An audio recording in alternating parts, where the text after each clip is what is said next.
pero son esas hermosas bendiciones. Los caminos del Señor, dicen, son inescrutables. No sabemos lo que nos depara el futuro, pero qué bueno es estar en las manos de Dios, en su voluntad, con esa confianza y esa tranquilidad que Él guía nuestros pasos. Agradezco al pastor Fidel por la confianza de compartir el púlpito. Para un pastor su púlpito es algo muy preciado y tenemos cuidado, ¿no es así? A quien invitamos a predicar. Si yo dudo de alguien, le digo, hermano, por favor, comparta un testimonio. Y algunas veces es el Espíritu Santo que nos guía a tener esos cuidados. No queremos que de ninguna forma el púlpito que está consagrado para la predicación de la palabra sea utilizado para enseñar, digamos, cosas que no son ni verdades ni ciertas.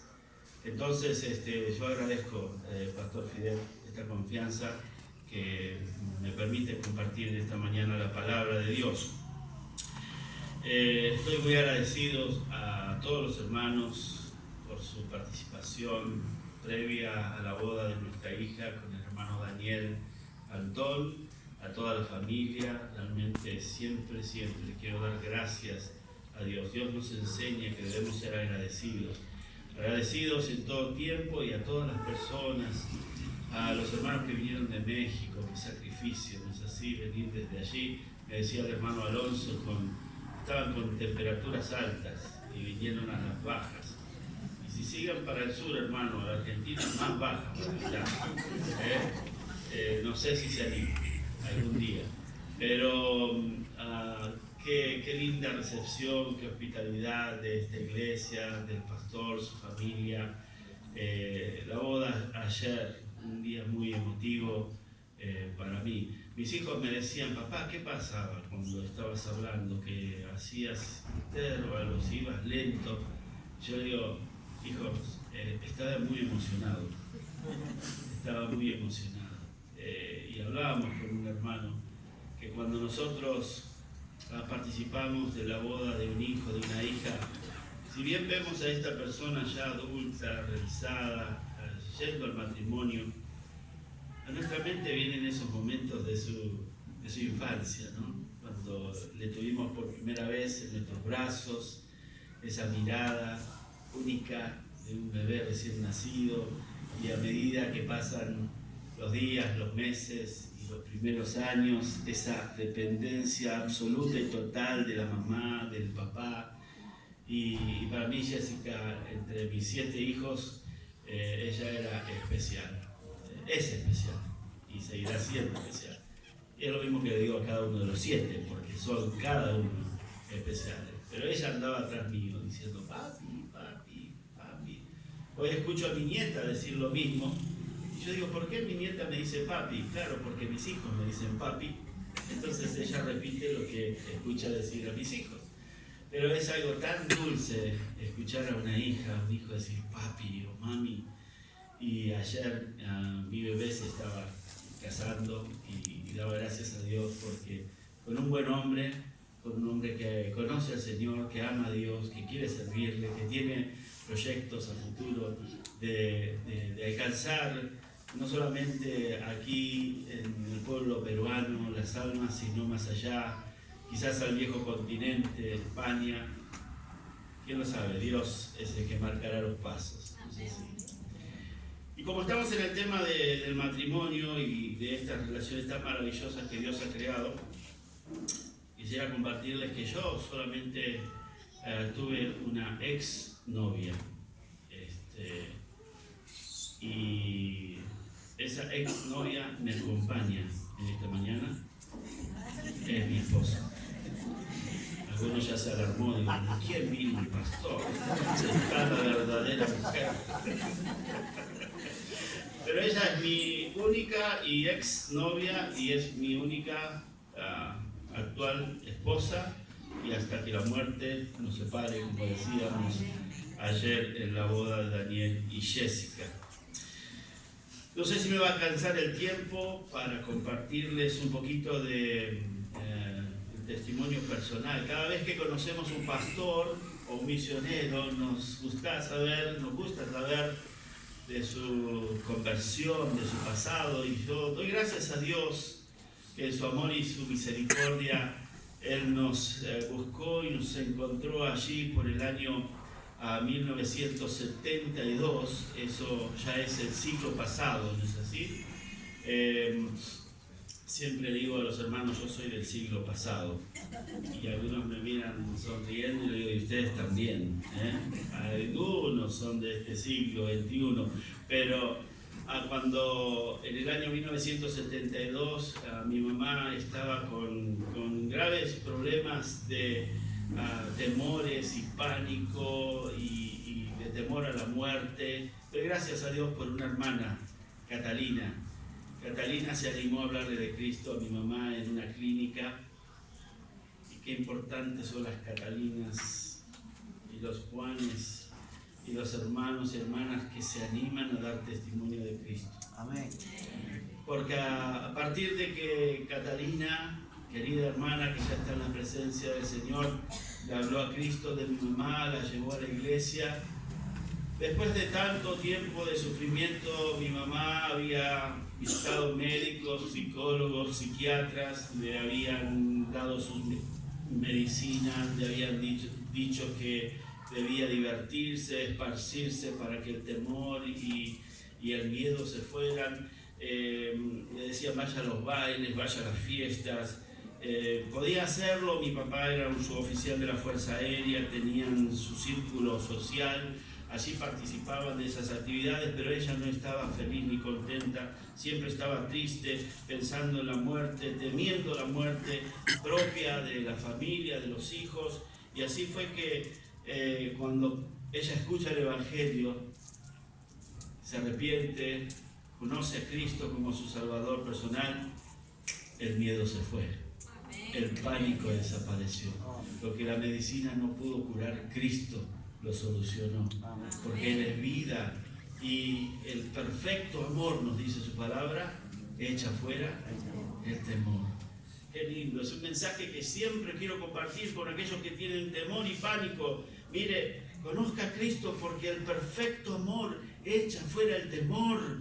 Si usted se arrepiente, si usted es perdonado de sus pecados, si usted tiene la seguridad de la salvación y de ser un hijo o una hija de Dios, el temor va a desaparecer. Es un mensaje importante para compartir. Y en el año 72 yo tenía 6 años, comencé con mi familia, mi papá, mi mamá, a asistir a la iglesia.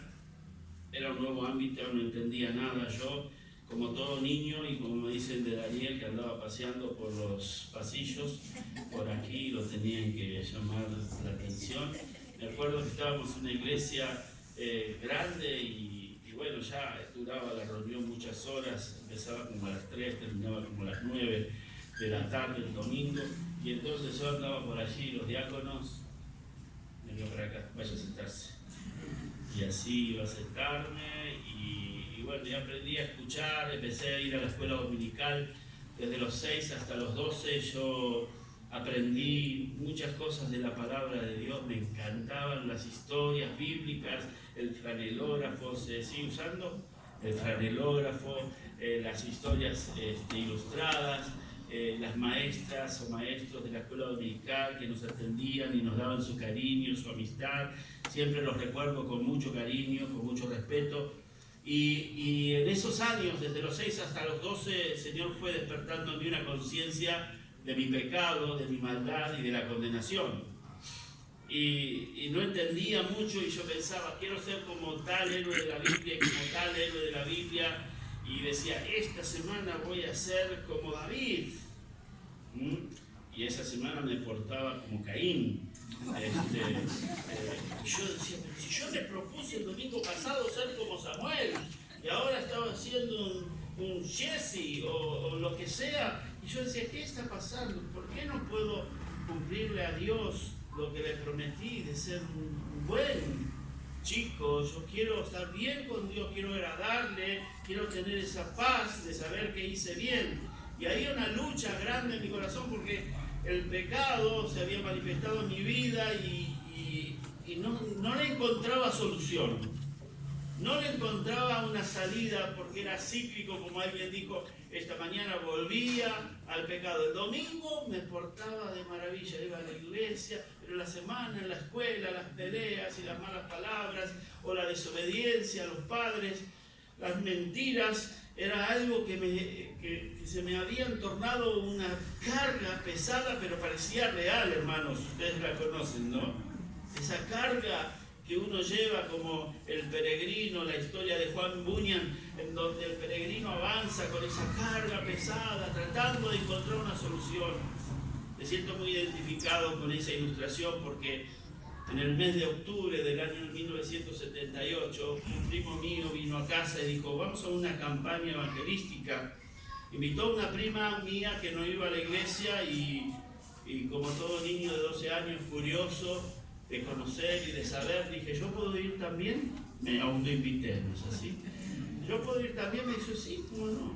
Y el pastor, no sabía lo que iba a pasar el pastor en el futuro, pero el pastor Alberto Mular dijo, sí, puede venir. Y yo entré a su auto, un auto grande, espacioso, estaba el pastor adelante, y había una niña ahí rubia, de ojos celestes, tan bonita, yo digo que bajó un ángel del cielo, pensé yo. ¿Quién es esta niña? Yo tenía 12 años y dije, bueno, anoche venimos confesando esas cosas. Yo dije, con esta niña me voy a casar. Qué precoz, no sé si, qué atrevido. Más que Daniel todavía. De Daniel me dijeron que a los 24, por ahí le vio a mi hija Jessica y dijo, con esta chica me voy a casar. Pero precursor era yo. Dice, a los 12 años dije, con esta niña yo me voy a casar. Es mi esposa. Bueno, ya me salté la conversión. Esa noche escuché el mensaje de salvación, el Evangelio, que Cristo vino para perdonar mis pecados, y Él murió en la cruz y derramó su sangre para salvarme, que no había nada que yo podía hacer para echar de fuera de mí esta maldad y este pecado. ¿Sabe que esa noche se hizo, como alguien dice, se hizo la luz? Entendí. No era por mi propio esfuerzo, no era por portarme bien, no era por hacer mis buenas obras, es por la obra de Cristo, la cruz es por gracia. Amén. Él derramó su sangre por mí, Él se sacrificó por mí. Y cuando el pastor dijo, alguien quiere recibir a Cristo, alguien quiere pedirle perdón, alguien quiere su salvación, yo levanté mi mano y pasé al frente, y un hermano, Jorge Silva, que ya también ha partido la presencia de Dios, me mostró cómo ser salvo. Año 78, en Argentina, Dios me salvó. Dios comenzó una obra en mi vida. Hay frutos de salvación, hermano. Cuando una persona verdaderamente cree, hay cambios, hay transformación. Lo que no podía lograr por mis propios esfuerzos, Dios me fue capacitando para portarme bien, para obedecer, para no mentir, para no maldecir, para no robar, para hacer lo que es bueno. Y una de las cosas maravillosas que ocurrió fue que comencé a ir a todas las reuniones de la iglesia. Algunas veces pensamos, este pastor se le ocurre tener 3, 4 reuniones en la semana. ¡Ay, qué molesto! Hermano, hermana, el verdadero Hijo de Dios quiere estar en la casa de Dios. Amén. Quiere estar en la presencia de Dios. Quiere estar en comunión con los hermanos. Quiere recibir el alimento espiritual, el agua de vida. Lo necesita. Y yo necesitaba aprender de Dios y de su palabra. Para mí, ir a la escuela dominical 6 años antes de mi conversión era un trabajo, había que levantarse, hay que ir a la iglesia, hay que ir a la escuela dominical, hay que ir a la reunión. Ahora era un gozo maravilloso. Algunos de ustedes estarán sospechando que yo iba a ver a esa niña, pero quiero decirles con la mano en mi corazón, yo iba a ver al Señor. Yo iba a escuchar su palabra. Yo quería aprender de Él. El pastor se dio cuenta. a las pocas semanas él predicó del bautismo y yo dije, me levanté y dije, pastor, yo quiero ser bautizado. Bueno, vamos a hablar con tus padres porque siendo menor queremos pedir la autorización. Fueron, hablaron, me bautizaron. Al poquito tiempo yo toco la guitarra, cantaba y él me dice, me gustaría que me ayudes con la música. Dice, podrías, era una nueva obra, éramos poquitos, podrías comenzar a dirigir la música. Bueno, pastor, si usted quiere, yo lo voy a hacer. Y quiero decirles que era de baja estatura. Nuestro púlpito en nuestra iglesia era un poquito más alto así que cuando yo dirigía era una mano que dirigía, porque no me veía, ¿no? Un día me dijo mi pastor, mejor ponerte a un costado y así te va a ver la gente, ¿no? Así que comenzamos a dirigir la música y ayudar en la visitación y en la evangelización y en todo lo que se podía hacer. Dios fue preparando mi vida ya llegando a los 20 años y tratando de decidir qué iba a hacer yo, porque había inquietudes. Pensaba, ¿no? Puedo ser un arquitecto, estaba en una escuela técnica, que me encantaba la arquitectura, la ingeniería. Digo, quizás podría ser un arquitecto. Mi papá era militar, era de la Fuerza Aérea, me interesaban los aviones, quizás pueda ser un piloto de aviones. Y después mi mamá había tenido problemas de salud, en su columna fue operada, y yo decía, algunas veces los médicos tratan mal a los pacientes, quizás podría ser un buen doctor, quizás podría ser un doctor que tuviera empatía por las personas y los atendiera con cariño y amor y les pudiera compartir de Cristo. Y estando en esas meditaciones de qué voy a hacer con mi vida, el Señor habló a mi corazón con las palabras de Jesús que dijo, el que quiera salvar su vida la perderá, pero el que pierda su vida por causa de mí y del Evangelio, la salvará. Y yo dije, yo quiero salvar mi vida. Yo quiero ser alguien para tener un estatus social, para tener un estatus económico, con la excusa de decir, bueno, pero yo voy a ayudar a la obra. Con el dinero que yo gane voy a ayudar a la obra. Dios no quería mi dinero, Dios quería mi vida. Así que ese día me di cuenta de que había muchos arquitectos e ingenieros que se recibían cada año en las universidades de Argentina, que había muchos pilotos de aviones que no consiguen trabajo porque hay limitación, ¿no es así?, en la cantidad de aviones, que había muchísimos doctores cada año graduándose, pero que no había muchos que se dedicaban al ministerio y al pastorado cada año.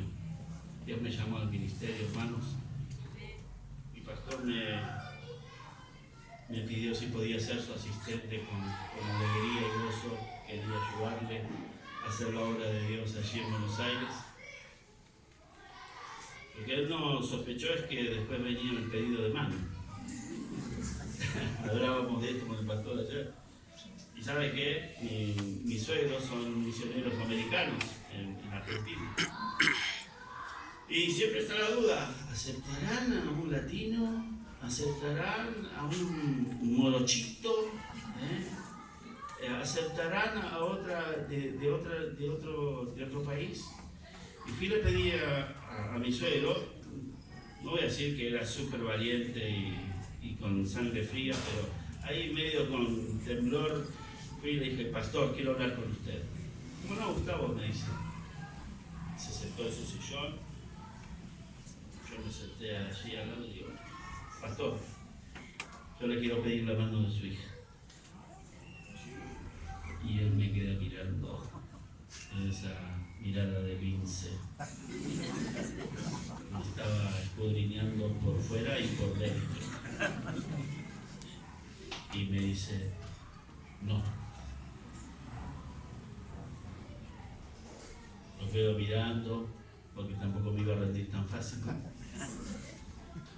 No, dice, si de verdad la amás, la mano solamente no, la tenés que llevar entera.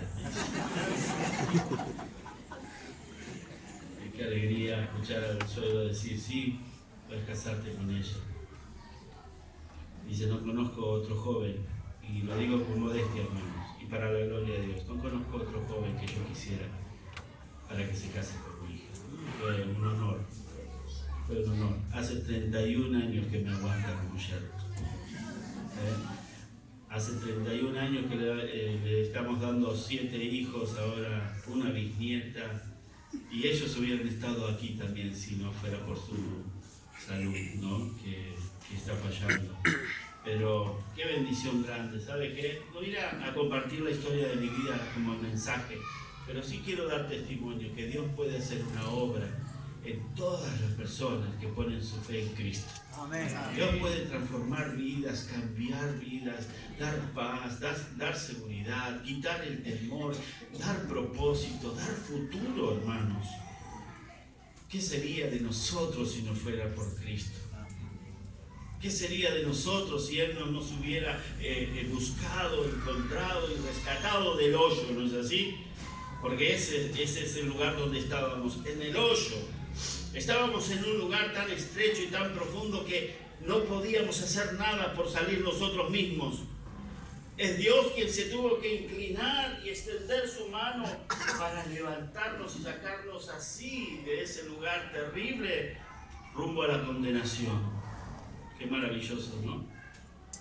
Eso es lo que hizo Cristo con aquel que ha creído y puede hacer si todavía no tenés esa paz, si todavía no tenés seguridad de salvación, si todavía no tenés a Cristo como tu único y suficiente Salvador. Les quiero compartir en el libro de Miqueas. El pastor me dice que están estudiando el libro de Miqueas en estos tiempos. Y me dice el pastor, ¿puede compartir usted el domingo que viene el capítulo 5?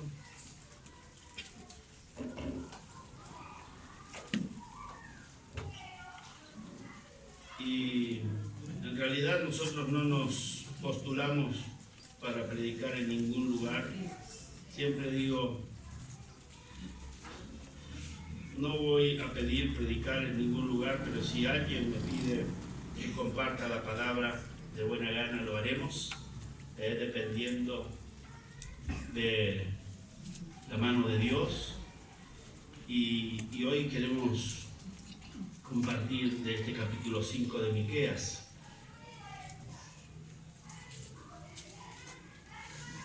Quizás antes de este estudio usted no reparó mucho en el libro de Miqueas.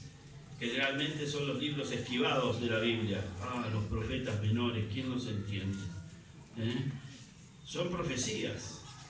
Son maravillosos porque entrelazados unos con otros nos van dando un panorama de lo que ocurrió ya en el pasado, porque esto en el libro de Miqueas estamos hablando de 700 años antes de Cristo.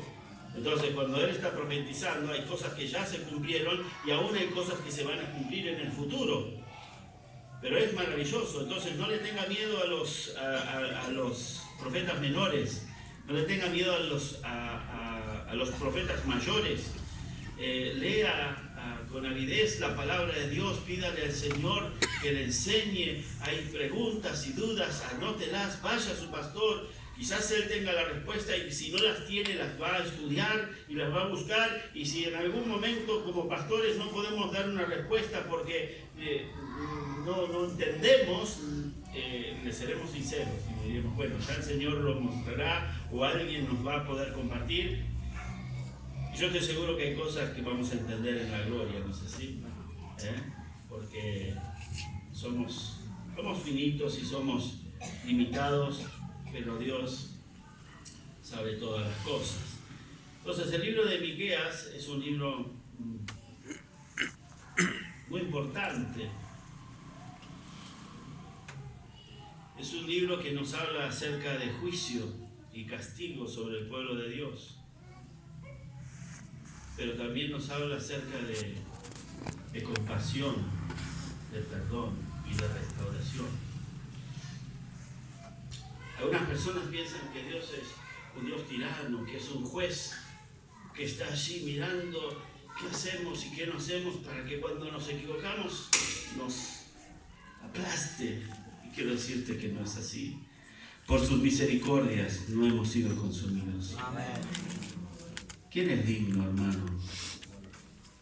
¿Quién es digno de decir, yo estoy aquí porque merezco que Dios me dé la vida, porque merezco que Él me bendiga, porque merezco que Él sea tan bondadoso conmigo? Hermano, piénselo bien. Hermana, piénselo bien. Si no fuera por la misericordia de Dios, ninguno de nosotros estaría aquí esta mañana con vida. Ninguno de nosotros tendría la posibilidad de decir que vamos al cielo, que tenemos vida eterna, porque es por la gracia, favor que no merecemos, por la misericordia de Dios que nosotros vivimos y que viviremos por la eternidad. Entonces, Dios es un Dios compasivo y Dios es un Dios de amor. No quiere decir por eso que no sea justo. Él es justo, es un juez justo, pero es compasivo y amoroso, misericordioso, perdonador y restaurador. Quizás esto te sirva como consuelo. Quizás has pecado. Quizás has entrado en una seguidilla de pecados que te apartan del Señor, que cortan tu comunión con Dios. No pienses que Dios es un Dios injusto. No pienses que Dios es un Dios malvado o es un Dios que no perdona. ¿Sabe qué? Dios está como el Padre esperando al Hijo pródigo con los brazos abiertos para verte arrepentido y confesando tus pecados, para perdonarte, para abrazarte, para darte nuevamente la bienvenida a su comunión.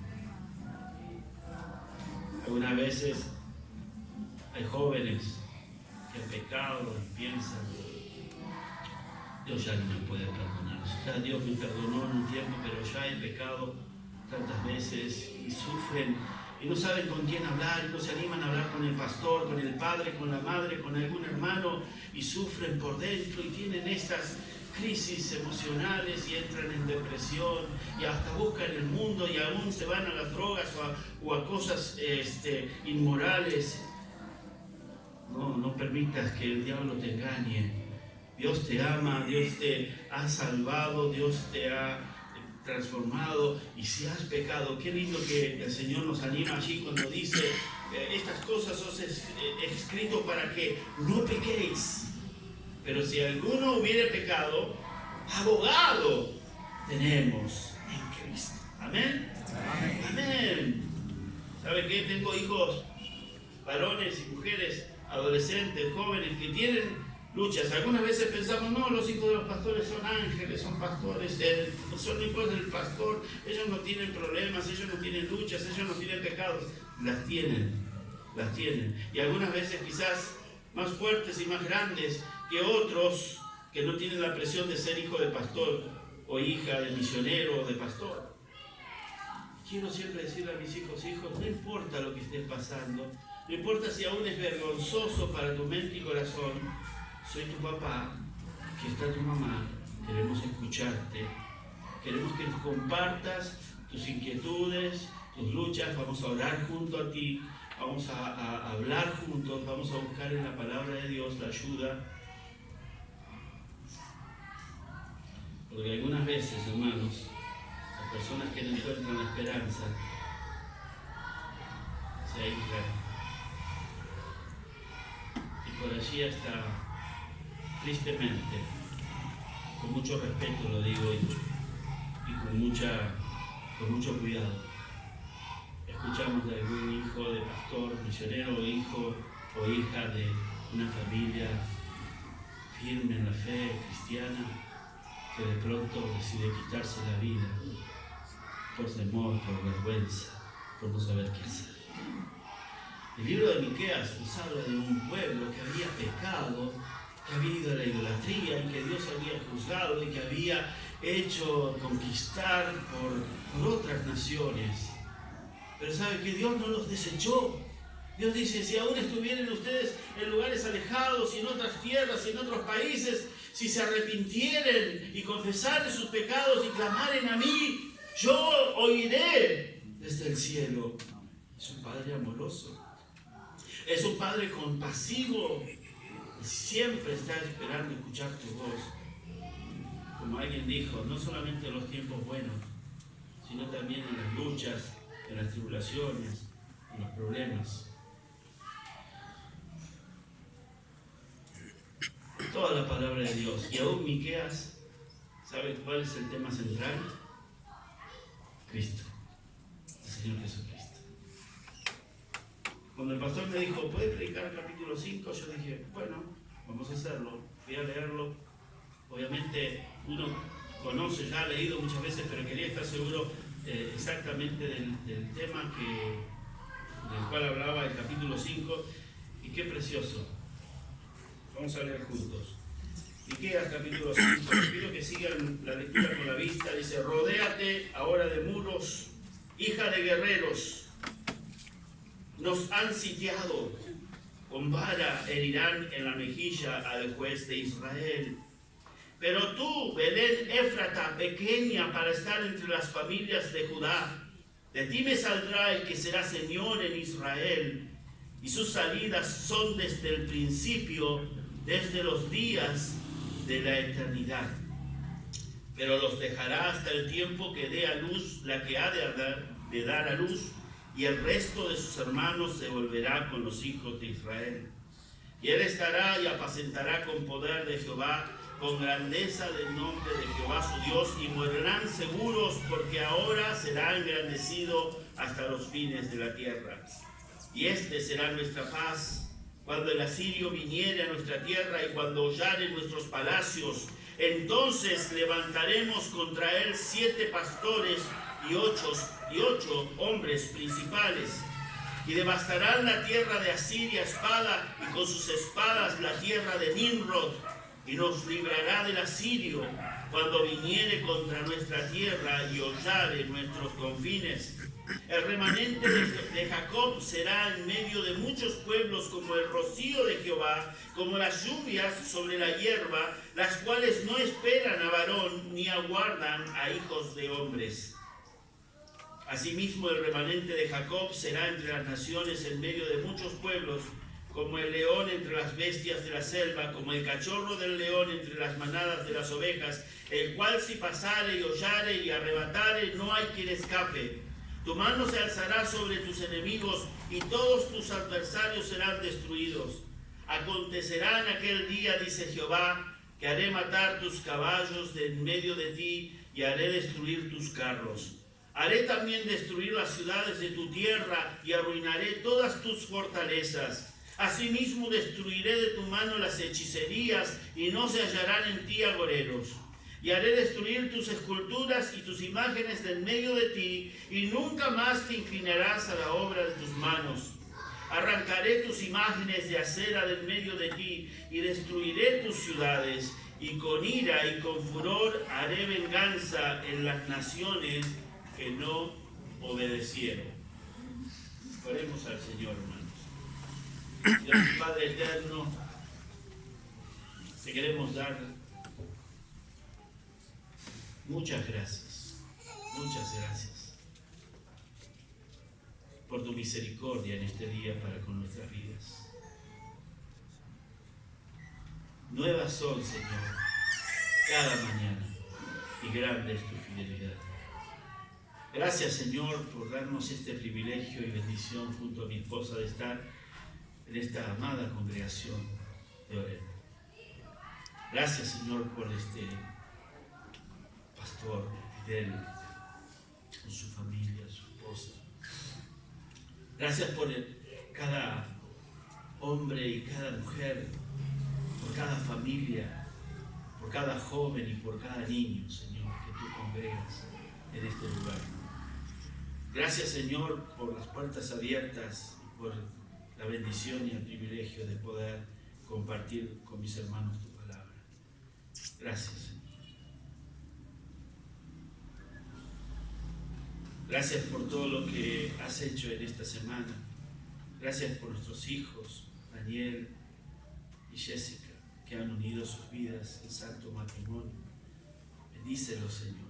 Haz que este sea un maravilloso tiempo de sus vidas, en el cual fundamentar su matrimonio y su relación en ti mismo, en tu palabra. Dales un tiempo precioso. Y gracias te damos, Señor, porque podemos en estos momentos abrir tu palabra con libertad, con puertas abiertas, Señor, sin temor, de ningún tipo, sin persecución, sin que nadie se oponga, Padre. Qué bendición que tenemos.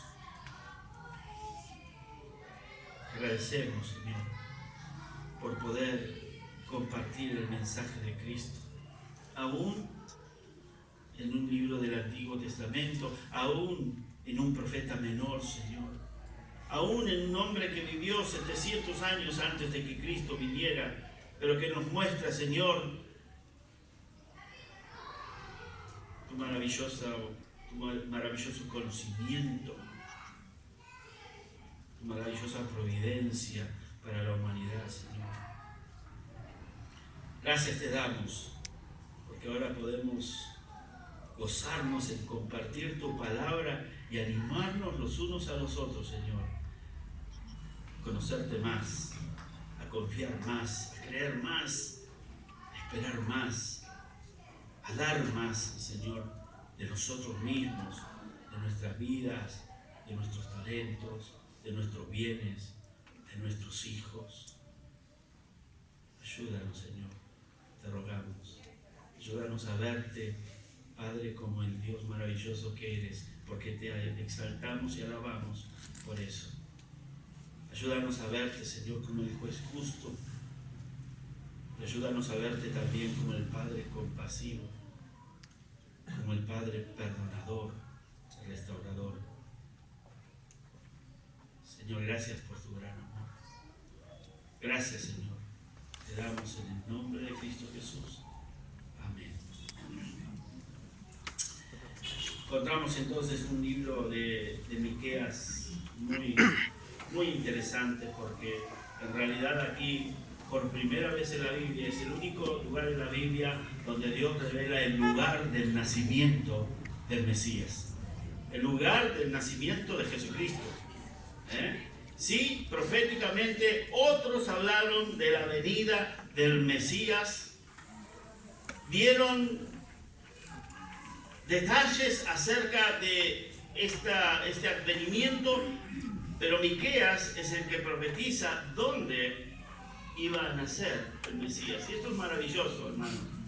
Pero cuando alguien dice por allí, sí, porque allí hay uno que dice que es el Cristo, ahí por Costa Rica, y otro dice, no, hay un español, y otro dice, no, es un ruso, y otro dice, no, hay uno que dice que, como decía el hermano Cristian, el anciano de Díaz en Argentina, qué mentiras, qué falsedades, qué falsos maestros y falsos cristos.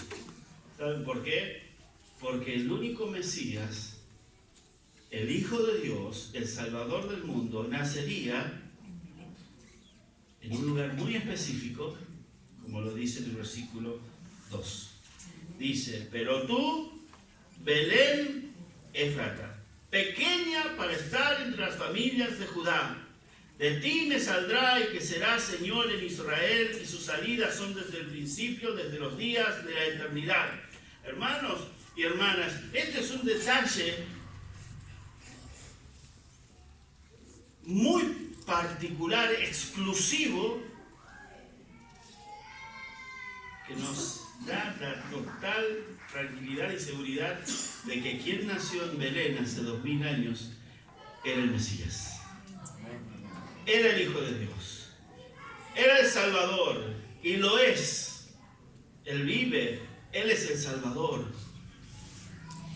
Qué maravilloso. A mí me encanta encontrar estas pruebas en la palabra de Dios que nos dan total certeza de nuestra fe.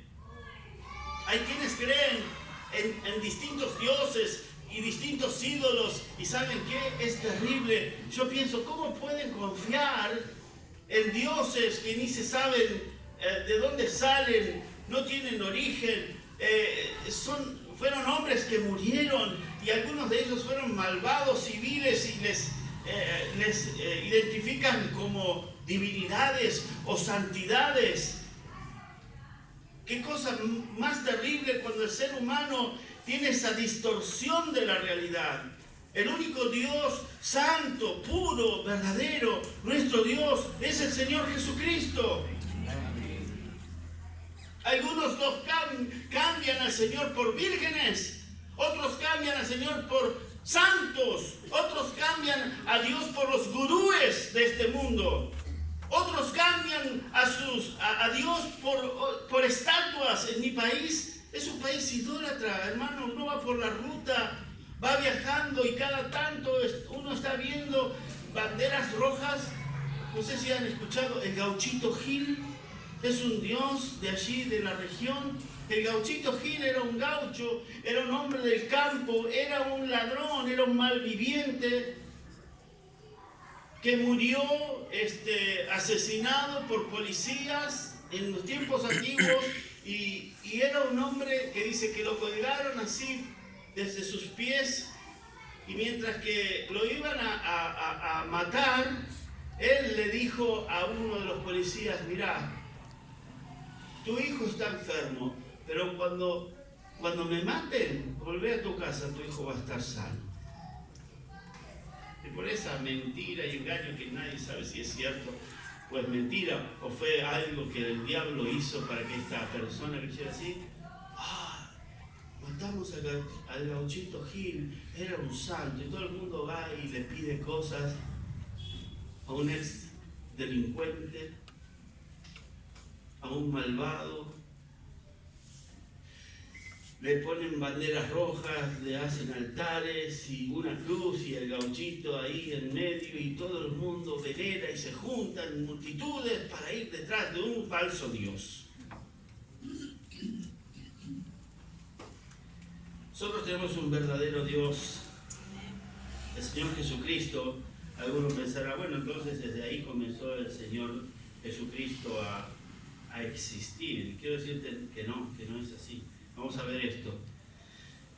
Dijimos que era un lugar preciso, era en Israel, en Judá, dice: pero tú, Belén Éfrata, pequeña para estar entre las familias de Judá. ¿Saben que algunos dicen que era pequeña y otros dicen que no era pequeña porque de allí salió el Salvador? Pero esta ciudad, que allá fue profetizado en el Antiguo Testamento, que sería el lugar en donde el Señor Jesús nacería, vemos que en el libro de Mateo y luego Lucas nos relatan la historia de cómo Belén fue el lugar donde nació Jesús, hijo de la Virgen María, casada con José, y ambos miembros y descendientes de la casa y la familia de David. Esta era la promesa, que de la familia o del linaje de David nacería el Mesías, el Salvador. El lugar donde debía nacer el Señor Jesucristo tenía que ser exactamente y exclusivamente la pequeña aldea de Belén.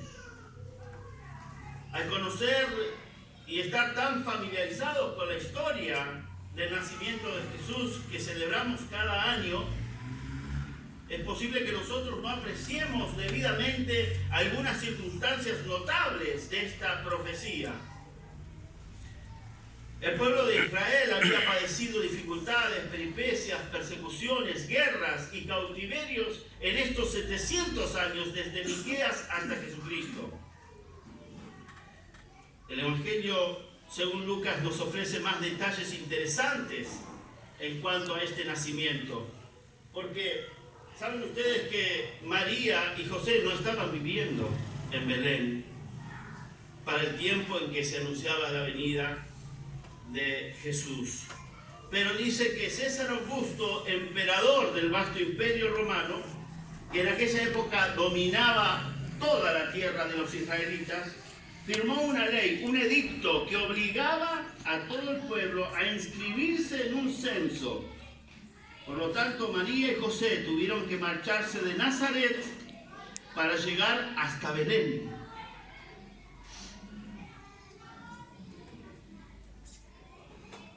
Había que hacer un viaje obligado. Por ejemplo, hoy en mi país hay elecciones. Y mi esposa y yo estamos aquí. Por más que nos obliguen, no podemos viajar porque no tenemos boleto de avión. Recién el martes podemos ir. Así que nos perdemos las elecciones. Cuando vamos, como son elecciones obligatorias, tenemos que ir y justificar que no estuvimos allí. Pero en aquellos tiempos, si el emperador decía, cada uno debe ir a su tierra, a su familia, para empadronarse, había que hacerlo, porque los romanos no andaban con vueltas. Cuando la gente desobedecía, moría. Eran famosas las cruces de los caminos romanos. De todos aquellos que no se sometían a sus mandatos, eran crucificados, eran asesinados. Así que todo el mundo se estaba moviendo, y María y José también. Ahora, tuvieron que marcharse de Nazaret para llegar hasta Belén. Y alguien decía así que María iba sobre un asno, ¿no es así? No había ómnibus, no había mototaxi, no había avión para viajar. Entonces ellos